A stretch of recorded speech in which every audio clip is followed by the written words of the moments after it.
Olá pessoal, boa noite, bem-vindos. Olá pessoal, boa noite, bem-vindos. Olá pessoal, boa noite. Boa noite, bem-vindos. Já estou adicionando aqui a nossa convidada de hoje. Boa noite. Deixa eu ver se a doutora Carla já está por aqui com a gente. Boa noite, pessoal. Boa noite, bem-vindos. Obrigada pela presença de todos. Oi, doutora Carla. Oi, Dai, tudo bem? Tudo bem? Você me ouve bem? Tô te ouvindo super bem. Que joia! Gente, boa noite, bem-vindos. É com muita alegria que eu estou recebendo hoje aqui para essa nossa conversa a doutora Carla Macedo. A doutora Carla Macedo, como todos vocês acompanharam, a gente contou, eu e Tiago, né, no sábado, a questão de saúde que a gente está passando com a nossa filha Lua. A nossa filha foi diagnosticada no comecinho de outubro com um câncer raríssimo nos olhos que se chama retinoblastoma, e esse é o tema da nossa live. A doutora Carla, que é médica oncologista pediátrica, perdão, ela faz parte da equipe que está cuidando da Lua, é um dos anjos da nossa vida. E a doutora Carla, que é muito ocupada, se prontificou para estar aqui com a gente hoje nessa conversa. Então, doutora Carla, muito obrigada por tudo que a senhora tem feito pela nossa família e obrigada por estar aqui hoje. Eu que agradeço o convite, Dai. É um prazer estar aqui falando de um tema tão importante. Acho que o objetivo de tudo isso é a gente disseminar o conhecimento e fazer que isso chegue de norte a sul no país, para que todas as crianças tenham o direito, o acesso de ter um tratamento. Acho que esse é o maior objetivo aqui.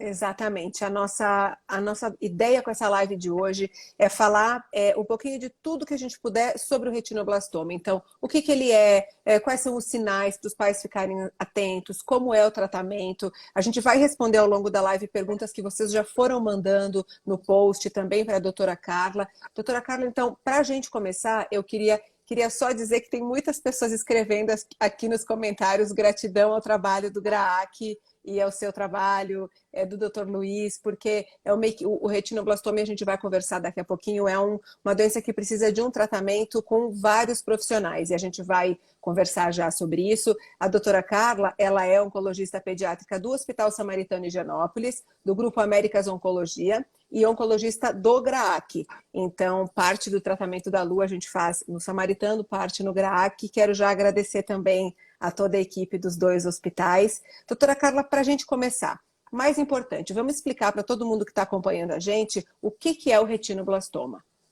Então, quando a gente fala de câncer pediátrico, o câncer pediátrico é uma doença muito, muito rara, né? Então, se a gente estima que no Brasil, por exemplo, a gente tenha 8.500 casos novos de câncer pediátrico, o retinoblastoma corresponde a 3% disso daí. Então, você está falando de uma doença extremamente rara, que você tem no país por ano entre 200 e 300 casos. E no mundo, por ano, a gente tem entre 8.000 e 8.200 casos de retinoblastoma. Então, é uma doença extremamente rara. É um câncer que acomete os olhos. Então, ele se origina das células embrionárias de dentro do olho, uma das camadas que é a retina, né? Uhum. E esse câncer, ele pode acometer um olho ou os dois olhos, e é sempre criança pequena, né? Então, a gente sabe que 90% destes casos, as crianças são menores do que 5 anos. Então, a gente trata desde recém-nascido até criança ao redor de 5 anos. Uhum. E como você explicou, acho que é legal a gente explicar um pouquinho mais, existe a possibilidade do tumor se desenvolver em um olhinho só, ou então ele ser bilateral, que é quando são dois tumores, um em cada olho. Exatamente isso. Então, o retinoblastoma, ele é um câncer genético. Então, foi um dos primeiros cânceres que a gente descobriu que tinha uma origem genética. Ele tem uma alteração no cromossoma 13, e essa alteração, ela pode ser diferente, por isso, para explicar um pouquinho, por que eu posso ter em um dos olhinhos ou nos dois olhinhos. Não é que passa o tumor de um para o outro olho, não. Eu tenho Uhum. criança, 60% dos casos, tem doença só em um olho. 40% nos dois olhinhos, que é o que a gente chama bilateral. Então, Uhum. esse tumor, quando ele é só num olho, na grande maioria das vezes, a gente tem uma mutação no cromossoma 13 e desenvolve essa mutação depois que a gente nasceu. Então, a gente não herda nada. Então, eu tenho 2 eventos nas células somáticas retinianas depois que a criança nasceu. E para mim ter esses 2 eventos, essa mutação no GNRB, ele aparece só no olhinho e ele é mais tardio. Em geral, são as crianças depois de 2 anos de idade que têm o retinoblastoma esporádico ou Uhum. unilateral. Os outros 40%, que são bilaterais, a gente tem primeiro uma célula germinativa, que a criança herda isso daí, e depois você tem o desenvolvimento do segundo evento, que a gente fala no cromossoma 13, depois que a criança nasce. E aí eu tenho esses 2 eventos em todas as células retinianas. Por isso que eu tenho tumor nos 2 Os olhos. dois. Porque eu Uhum. tenho essa alteração genética nos 2 olhinhos. E aí podem surgir tumores nos 2 Uhum. olhinhos. Né? Então, Claro. isso é muito importante. Uhum. Doutora Carla, acho que muito importante a gente explicar quais são as causas, assim. A gente sempre fica muito preocupado com esse tipo de doença, porque a gente fica pensando, meu Deus, mas então como é que eu faço a prevenção? Como é que eu posso evitar isso? Então é difícil falar em prevenção, né? Eu gostaria que a senhora explicasse para a gente quais são as causas e, enfim, como é que isso se origina. Então, a causa do retinoblastoma, a gente sabe que a causa é genética. Nos dois, tanto no olhinho, num olhinho só, que é o esporádico ou no bilateral, eu tenho a alteração genética do cromossoma 13. Então, eu Uhum. desenvolvi essa alteração. A gente ainda, Dai, não sabe quais são os eventos que causam essa alteração no gene do RB, que é um gene supressor de tumor. Por algum Uhum. motivo, esse gene ele perde essa ação de, teoricamente, bloquear o crescimento de células não boas e descontroladas, e aí a Uhum. gente origina o tumor dessa maneira. Então, a causa do retinoblastoma é uma É causa sempre genética. genética. Isso, sempre Então, você... não há nada, porque muitas mães me mandaram mensagem. Ai, será que eu tomei algum. Mães né, que passaram por isso ou que estão passando por isso. Será que eu tomei algum medicamento na gestação? Será que eu fiz algo errado? Será que eu tomei muito sol? Será que a criança. Então, nada Não. disso. Comprovadamente a gente não tem nada. E se a gente for pensar, são crianças muito pequenas. Então a gente não tem a exposição do tempo sobre as células da retina. Então eu tenho criança Uhum, de meses, criança de 1, 2 anos. Então não é o sol que fez isso. Então, uhum, comprovadamente, a gente sabe que isso é uma doença genética e que uhum. não tem ainda efeito causal em cima para a gente ter essa alteração genética no cromossoma 13. Ok. Para quem está entrando agora na nossa live, gente, boa noite, bem-vindos. A gente está conversando hoje com a doutora Carla Macedo sobre retinoblastoma. Eu fechei os comentários só para não ficar todos os comentários passando em cima do rosto da doutora Carla, para a gente conseguir ver ela direitinho, mas mais para o finalzinho da live eu vou abrir e quem tiver alguma dúvida a gente vai respondendo também. Doutora Carla, existem 2 tipos, né? Você falou aí já como é que ele se desenvolve, a questão genética, mas a gente tem o retinoblastoma hereditário congênito e o não hereditário. Como é que é essa diferença? Então, é exatamente o que a gente falou. O retinoblastoma hereditário, que é responsável por 40% dos casos, é aquele que eu tenho nos 2 olhos. Então, que eu tenho a mutação do cromossoma 13 em todas as células retinianas, tanto no olho direito quanto no olho esquerdo. E esse que Uhum, a gente chama de esporádico é que eu tenho a alteração genética em uma célula retiniana. Então, eu tenho a formação de um tumor dentro de um olho. E essa criança, em geral, é aquela criança que tem mais de 2 anos de idade, porque eu não herdei nenhum defeito uhum. germinativo. Eu desenvolvi os 2 eventos após o nascimento da criança. Por isso que ela é num olhinho e um E não pouquinho no mais outro. tarde do que o outro. Perfeito. E agora acho que uma das partes mais importantes dessa nossa conversa. como é que os pais, professores, cuidadores, como é que a gente pode perceber quais são os sinais e sintomas que algo está errado com o olhinho dessa criança?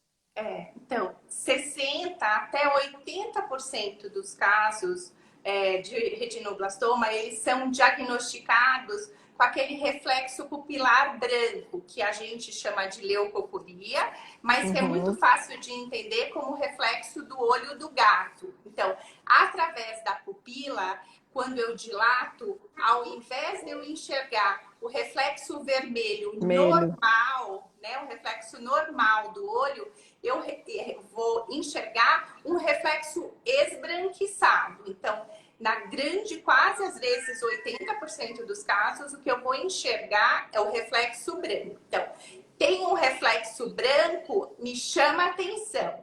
Toda leucocoria é retinoblastoma? Não, não é. Mas é a doença talvez mais grave, com maior risco de mortalidade que eu tenho. Então, que eu preciso descartar ela na leucocoria para depois eu passar para as seguintes, né? Seguido da leucocoria, a gente pode ter o estrabismo, que é aquele olhinho tortinho. Tortinho, exatamente isso. Então, a criança pode ter um tumor na mácula e ter um desvio. Então, como se fosse um músculo preguiçoso. Então, ele fica com estrabismo. Toda criança que tem estrabismo tem retinoblastoma? Não. A grande minoria das crianças vão ter o estrabismo e isso vai ser retinoblastoma. Então, mas todo o estrabismo a gente deve avaliar, né? Isso é um estrabismo da infância comum e aí eu sigo o tratamento do estrabismo. Mas eu descartei que não é nada mais grave, né? Eu posso ter uma alteração da coloração da íris. A íris, essa parte do olho que a gente que a sua é verde, meio azulada, que a minha é meio mel, assim. Então, eu posso ter um olho de uma cor e do outro, a parte, posso ter uma alteração, eu posso ter uma vermelhidão. E as crianças mais velhas podem falar pra gente que ou que não tá enxergando, ou começar a bater muito. Você percebe que a criança bate a cabeça, não consegue desviar. Apesar que a gente sabe que as crianças se adaptam muito. Então, não é o primeiro sinal que a gente vai perceber que é a perda visual, né? Eu acho que exatamente por essas questões que é tão difícil o diagnóstico, né? Enfim, a gente já contou no vídeo, e vou contar para o pessoal que está acompanhando a gente, os sinais que a gente percebeu foram exatamente esses que a senhora comentou. O olhinho direito um pouquinho tortinho, e esse olho de gato, esse reflexo branco. E eu demorei a entender. O meu marido dizia, Dai, tem alguma coisinha errada no olhinho da Lua. Eu dizia, para de ser bobo. Você, mãe, né, não quer enxergar as coisas, a gente tem medo. Eu dizia, não, não tem nada. E aí começou a ficar mais, assim, mais claro, deu para ver melhor. Então é muito importante, como assim, a gente não quer assustar ninguém, né, doutora Carla, dizendo que todo sinal vai ser retinoblastoma. Não, como a doutora Carla explicou desde o comecinho, é uma doença rara, mas, entretanto, ela é grave. Precisa detectar o quanto antes, e é por isso que a gente está aqui conversando com vocês hoje. Então, se você perceber esse olhinho de gato, esse reflexo, o olhinho torto, leve a um oftalmologista, né, doutora Caro? O mais importante é descartar. Às vezes não vai ser nada na maior parte dos casos, né? A gente recebe muitos casos de foto que você sabe que não é nada na hora que você examina. E não espere que a criança tenha dor. A criança não tem dor. No começo, se você não tem aumento da pressão do olho, não tem um tumor tão grande, é indolor. E o estado geral da criança é perfeito. É ótimo. Então, isso não tem relação. Esse comportamento de criança doente não é assim que a gente diagnostica câncer pediátrico? Não, está completamente errado. Eu acho que o importante isso que você falou, você não sabia disso. Eu acho que o nosso papel é exatamente isso. Sinais e sintomas que podem ser. Então, eu preciso sair do desconhecimento. Todos os agentes de saúde, todos os pediatras, todos os oftalmologistas, muitas vezes nunca vão ver um retinoblastoma na vida, porque é muito raro, né?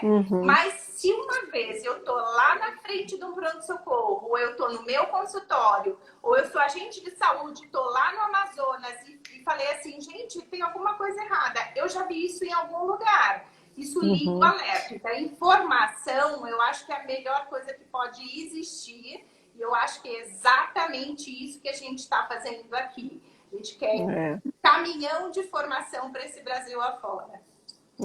Eu sempre falo assim que a gente vem falando desde sábado que o nosso sonho é que nunca mais nenhuma criança chegue com um diagnóstico tardio, né? Que a gente possa detectar o retinoblastoma lá no comecinho, no grau A, no grau B. Acho que é até importante a gente explicar isso, né, doutora Carla? O retinoblastoma, ele vai do grau A até o grau E. Explica um pouquinho pra gente isso.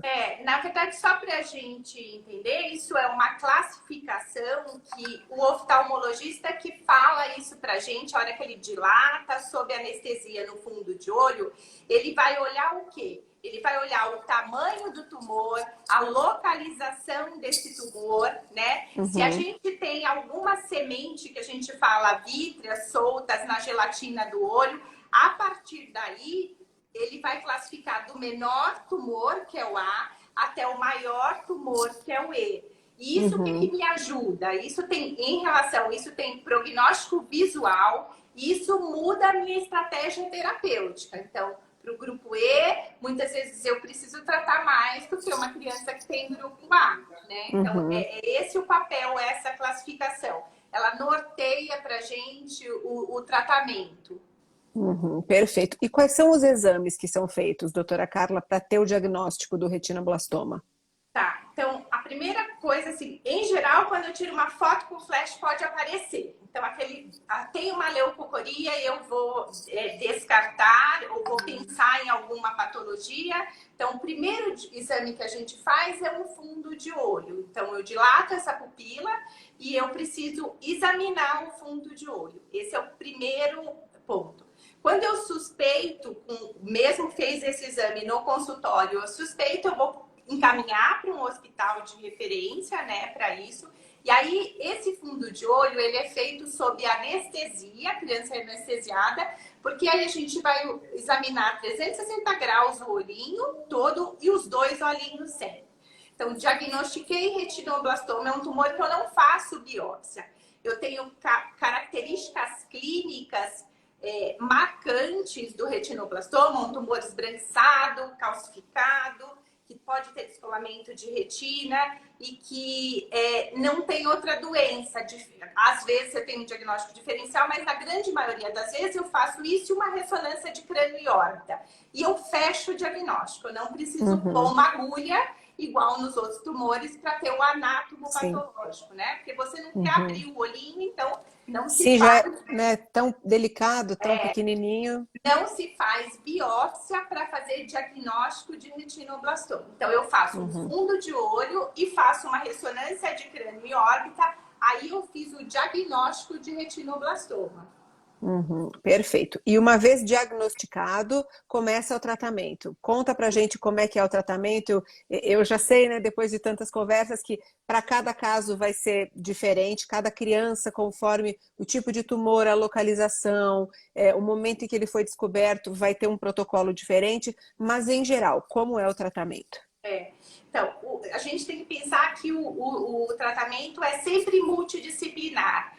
Não é só oncologista, não é só oftalmologista. Então, você tem um grupo de pessoas envolvidas para tratar, porque é um tratamento multimodal. São várias modalidades de tratamento que eu posso unir numa criança só. Então, quando a gente está no consultório e recebe uma criança com retinoblastoma, a gente vai ver a idade dessa criança, se o tumor é em um ou nos dois olhos. E aí a gente faz o fundo de olho dessa criança e faz aquela classificação de A a E.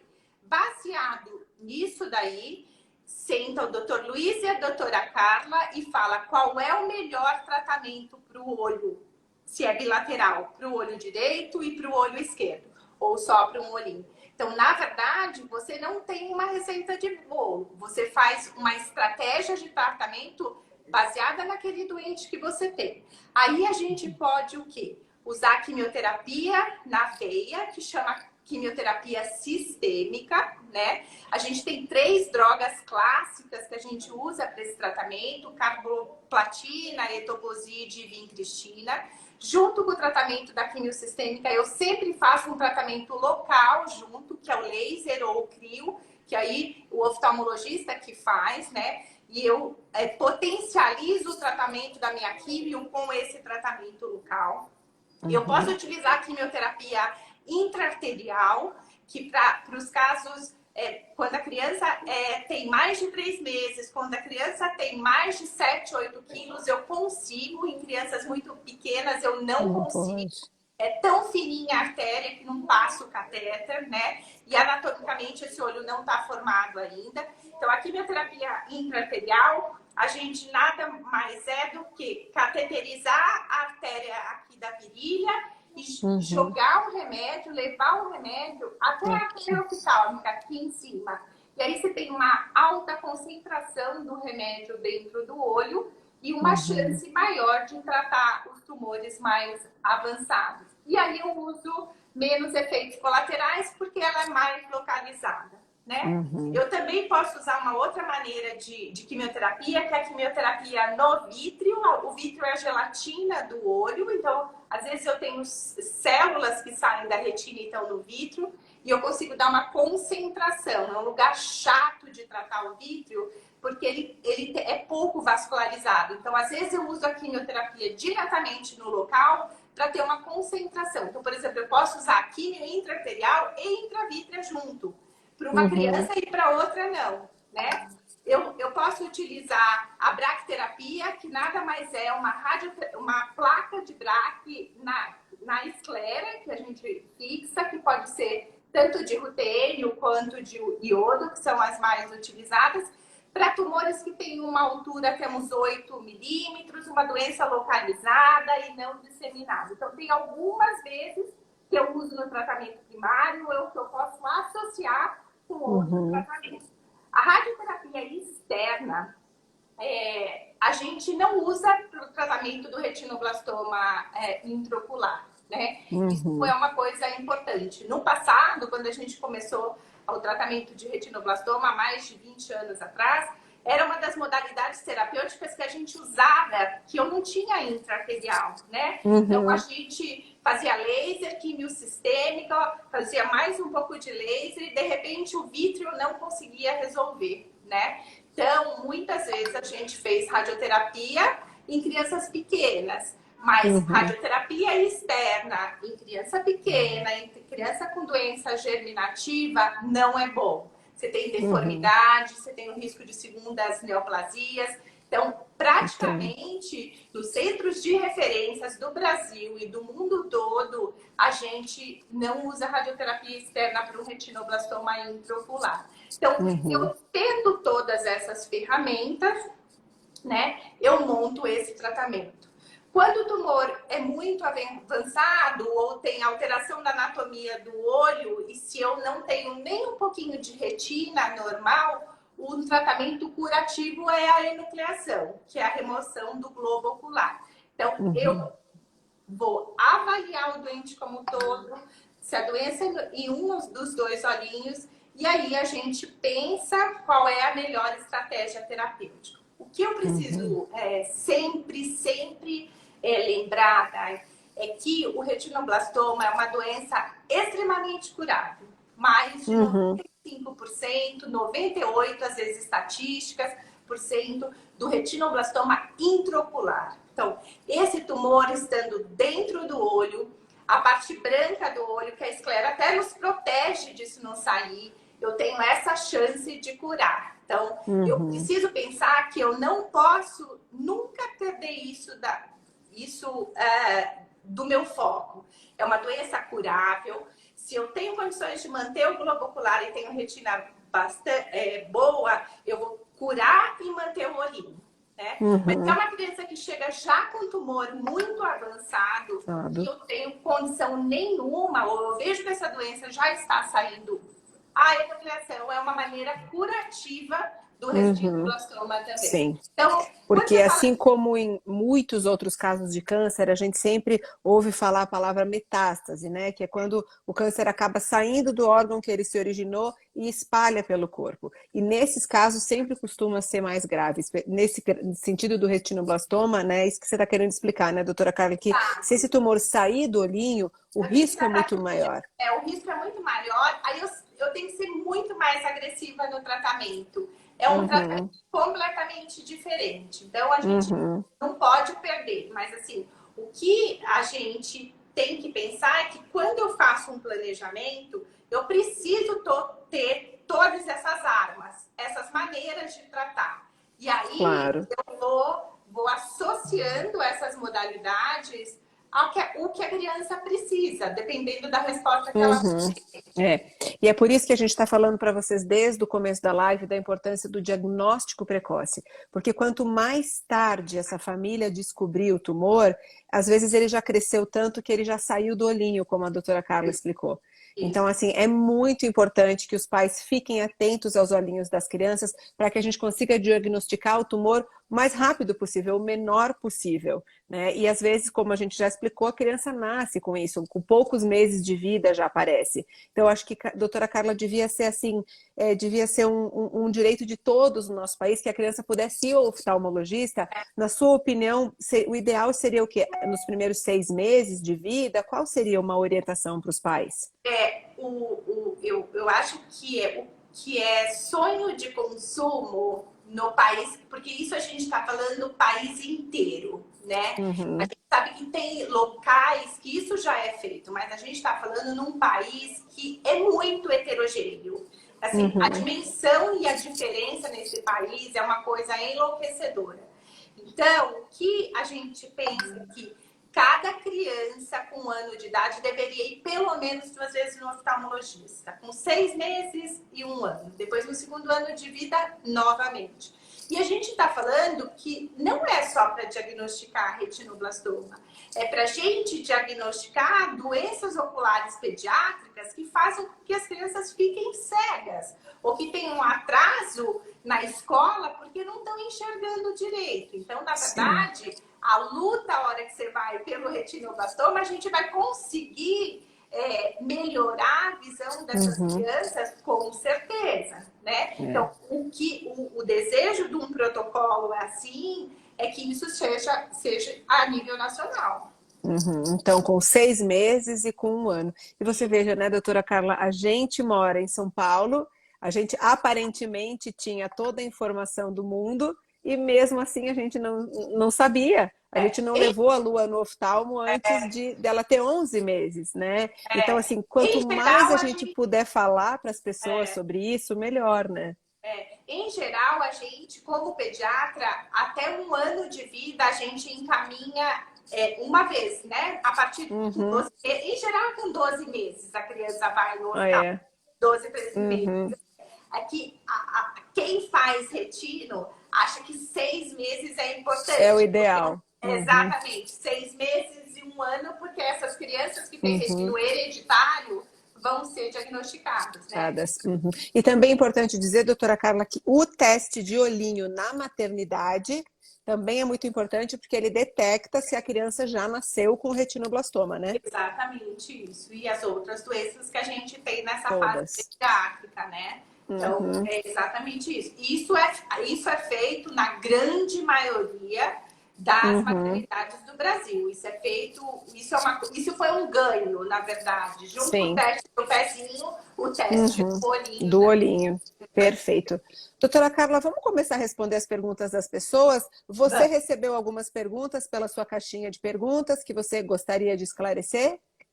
Na verdade, hoje a gente recebeu, Aninha? Não. O que a gente recebeu ontem algumas questões em relação ao tratamento, que eu acho que é o que a gente falou. Já esclareceu? E na Uhum. verdade, que o tratamento, qual é o melhor tratamento para retinoblastoma? Essa pergunta vem várias vezes. Não existe Uhum. o melhor tratamento para retinoblastoma. O tratamento, ele vai ser moldado para cada olhinho dessa criança. Então, na verdade, é o Uhum. que a gente bateu na tecla. Eu tendo todos os armamentos, eu vou montar o meu tratamento ideal para aquela criança. Perfeito. Várias pessoas mandando mensagem aqui agradecendo o trabalho do GRAAC, agradecendo o trabalho de vocês, doutora Carla, de toda a equipe. Várias pessoas dando depoimento que fizeram tratamento no GRAAC ou que estão fazendo o tratamento no GRAAC. Gente, quem tiver alguma pergunta para a doutora Carla, pode mandar aqui, que eu vou começar a olhar as dúvidas. Eu recebi muitas perguntas, doutora Carla, mas eu acho que a gente acabou já respondendo, de questões durante a gestação. Se alguma doença que a mãe tenha tido durante a gestação pode influenciar. Acho que só para quem ainda não estava acompanhando, a senhora já explicou que em geral não, né? É genética, aquilo que a gente falou, e que a gente não tem nada ainda 100% que esteja relacionado ou que cause essa alteração no GNRB para a gente desenvolver. O que a gente tem que saber é que é uma doença que tem um erro genético, e genético não significa ser hereditário, então eu tenho um defeito naquele cromossoma, e para mim ter retinoblastoma, eu vou ter que ter esse defeito dobrado, e eu posso ter em um olhinho só ou nos 2 olhinhos. Perfeito.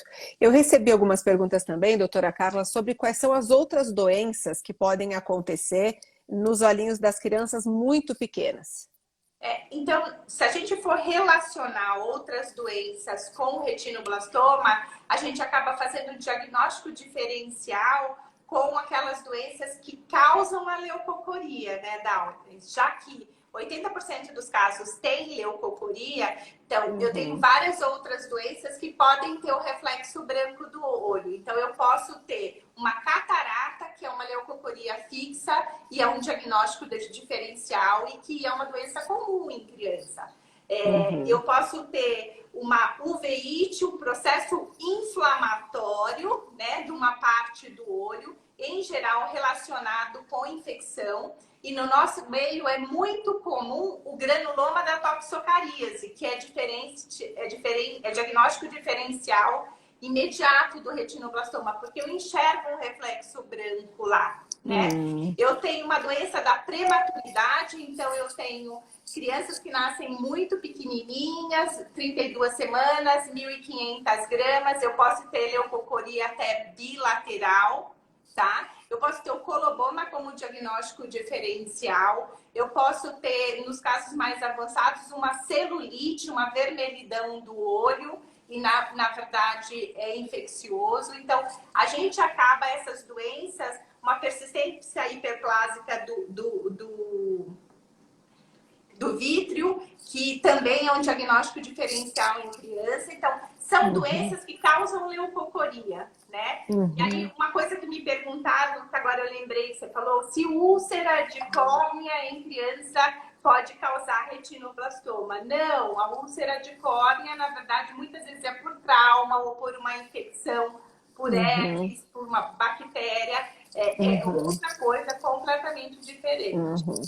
Outra pergunta que chegou é se existe retinoblastoma em adultos. Então, se eu tivesse que te responder isso, eu ia falar não, né? Não existe. Na verdade, assim, é raríssimo, acho que eu e o Luiz, com não sei quantos retinoblastomas, mas a gente viu 2 casos em adulto.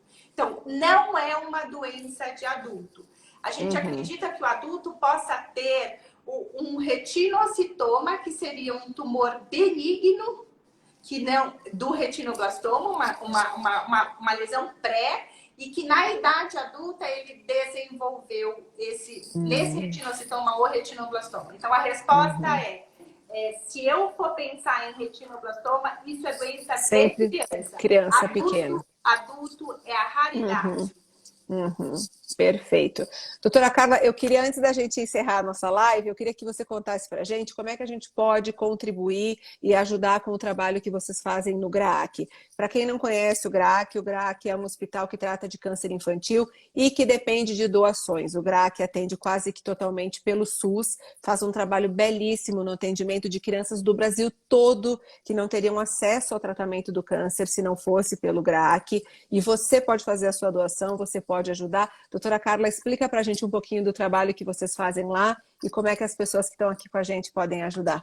Então, o GRAC é uma ONG que, na verdade, foi idealizado há muitos anos atrás por um médico oncologista que se uniu junto com a população, com empresários, com a sociedade. E esse médico ensinou a gente exatamente que toda criança tinha o direito de ser tratada dignamente com câncer, independente de estar nos Estados Unidos ou estar aqui no Brasil. Ele foi meu professor, tenho outros professores, mas ele foi meu grande mestre, Dr. Petrilli, e ele ensinou isso pra gente. E com isso, ele criou o GRIAC. Isso era uma casinha, e ele foi fazendo, veio para a universidade e fez o hospital. E esse hospital está aqui enorme. A gente atende entre 400 e 500 casos novos de câncer pediátrico. E a nossa busca é exatamente isso. O que você tem de melhor para oferecer no tratamento dessas crianças? A gente trata todos os tipos de câncer aqui. E a gente tem as equipes multidisciplinares e as modalidades terapêuticas que envolvem os diversos cânceres pediátricos. Então, a gente tem uma gama de profissionais, cada um direcionado para essa área. Então, e a gente tem um pessoal que vai em busca de arrecadação, porque o tratamento do câncer é caro, né? E para a gente poder oferecer isso para todas essas crianças, e a maioria delas que são pelo SUS, não tem condição de pagar um tratamento, alguém tem que pagar essa conta. Só o dinheiro do governo que a gente recebe para isso não dá. Então, a ideia é você buscar o que falta de arrecadação para a gente poder dar esse tratamento para as crianças. E aí, a gente tem um setor de arrecadação que faz eventos e que está de portas abertas, exatamente isso, para receber as doações. E no site do GRAC também tem o lugar lá que você pode entrar para doar. Eu vou deixar aqui depois na legenda dessa nossa live, que eu vou deixar salva, para quem não conseguiu assistir desde o início, se você quer compartilhar com alguém. Aliás, eu peço, por favor, que vocês compartilhem essa live com todas as pessoas que têm bebezinho, que têm crianças pequenas, porque, infelizmente, pouquíssimas pessoas conhecem o retinoblastoma, já ouviram falar, e quando a gente não sabe, a gente não tem como ver os sinais, não tem como procurar ajuda. Então, por favor, eu peço que vocês ajudem a gente a levar essa mensagem para o maior número possível de pessoas, e se vocês puderem ajudar o GRAAC com alguma doação, qualquer valor pode salvar a vida de uma criança. Doutora Carla, quero agradecer demais e quero deixar à disposição para a sua mensagem final, se você quiser acrescentar alguma coisa que eu não perguntei ou deixar uma mensagem aí para todas as pessoas que estão acompanhando a gente. Quando você falou que você tem um sonho e por isso que você está fazendo tudo isso, né? Eu também tenho um sonho, Dai. Na verdade, acho que desde que eu comecei a fazer retinoblastoma e câncer pediátrico, junto com o Luiz, junto com a Clélia, depois veio o Zé Roberto junto para agregar. E a gente tem várias colegas que trabalham com a gente agora. E assim, a gente tem um sonho de que as 300 crianças por ano que têm retinoblastoma no Brasil precisam ser diagnosticadas precocemente. Eu acho que essa talvez seja a minha missão de vida ainda, né? Essas crianças precisam ter o diagnóstico precoce e essas crianças precisam ter o acesso e o direito de um tratamento digno. Porque se eu tenho uma doença que é tão grave, mas que eu curo 95%, eu sou muito revoltada quando me chega uma criança que não podia chegar daquele jeito. Então, eu acho que o meu sonho é buscar esse.